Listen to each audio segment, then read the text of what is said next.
Welcome to this session, and in this session we are going to look at a mathematics question. So the question reads, a man withdraws some money from a bank. He spent 3/10 of the money on his daughter's school fees and 3/5 of the remainder on his son's school fees. If he remained with 10,000 Kenya shillings, calculate the amount of money he spent on his son's school fee. So this question generally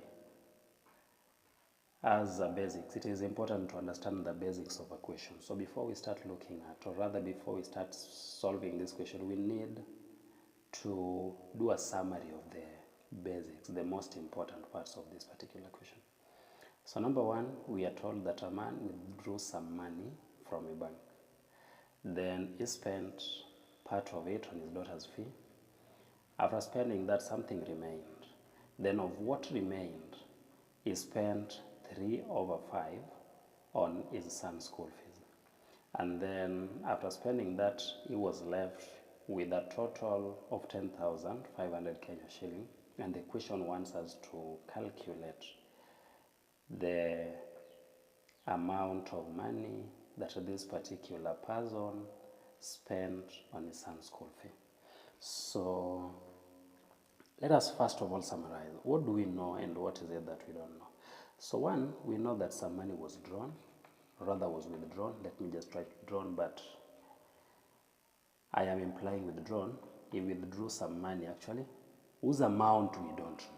So we have nothing to equate the drawn to. So for that, it is common knowledge that what we don't know in mathematics we represent by unknown. So this person withdrew 10,000 Kenya shilling. Then after that drawing, what did this person do? After drawing this sum of money, this person spent a portion of it on the daughter's fee. And what portion of it? 3/10 of the total amount withdrawn, which was X. And this will give us 3/10X. This is the amount of money that was spent on the daughter's fee. Then after that, let us proceed and here. Of the money on his daughter's fee, we are done with the daughter's fee. And 3/5 of the remainder. So that is the first remainder. I'm calling it first because at the end of the equation there is that 10,500 bit. It is the second, or rather the final remainder. So remember, after spending this on the daughter's fee, and remember the total was X, there is some amount that remained. So we need to calculate that remainder first. So we are going to, let me call it remainder 1. This remainder 1 is basically going to be the total, which is X, minus what was spent on the daughter's fee, which is 3/10X. And for such, we are going to remain with 7/10X. The coefficient of X here is 1, and the coefficient of the second X is 3/10. So since X is common, we only need to subtract their coefficient. So mathematically, this is the same as subtracting 1, or rather 3/10 from 1. So when you're subtracting any number from 1, simply subtract the numerator from the denominator. So 3 subtracted from 10, we are left with 7. That takes the second numerator, and then we maintain the denominator. So what remained in the first case, after some amount of X was spent on fee, is 7/10X. Then in the second case, we need to ask ourselves, what therefore was spent, or rather what fraction of X was spent on the son's school fees? So we are going to say that fee with regards to the son was what fraction of the remainder? It was 3/5. So we are going to say 3/5 of the remainder, which is 7/10X, was spent on the son's fee. So if you work out this, it is going to be 21 over 50x, and this is the fraction that was spent on the son's fee. But now there is a very interesting bit of this. After this was spent on the daughter, this is spent on the son, some amount remained. So I can call it remainder 2. And that amount was totaling to 10,500.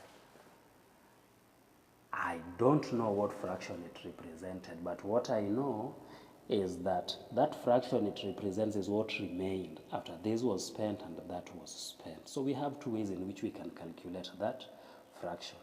Because we need it to calculate, we need it to equate it with this so that we compare it with the fraction of the son. So we are going to have it this way. We are going to say the total was x. If I less what was spent on the daughter's fee, which is 10 of x, then I also less what was spent on the son's case, which is that. What will I have at the end of the day?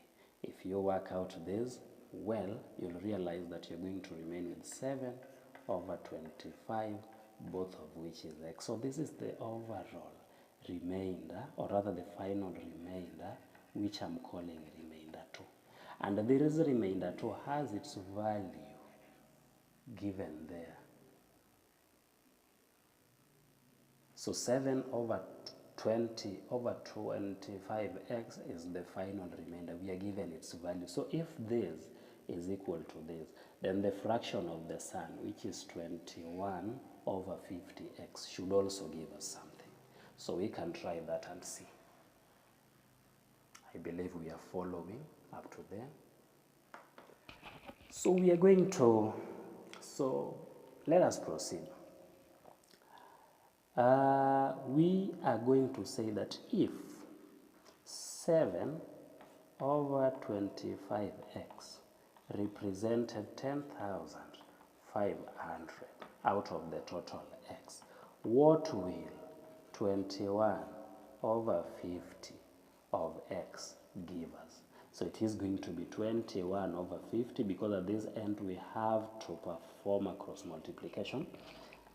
Then we are going to multiply by 10,500. Then we are going to multiply by the reciprocal of that. That is 25 over 7. So if you work out this, the answer should be 15,700, and that is the amount of money that was spent on the son's fee.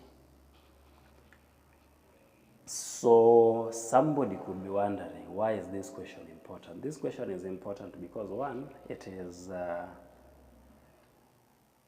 direct question. Number two, this type of question is common in that it rarely misses in paper 1. Then this question comes with an ample amount of marks. It is a 3 marks question, which is very easy to come around actually, if you can remember what to do. Otherwise, thank you.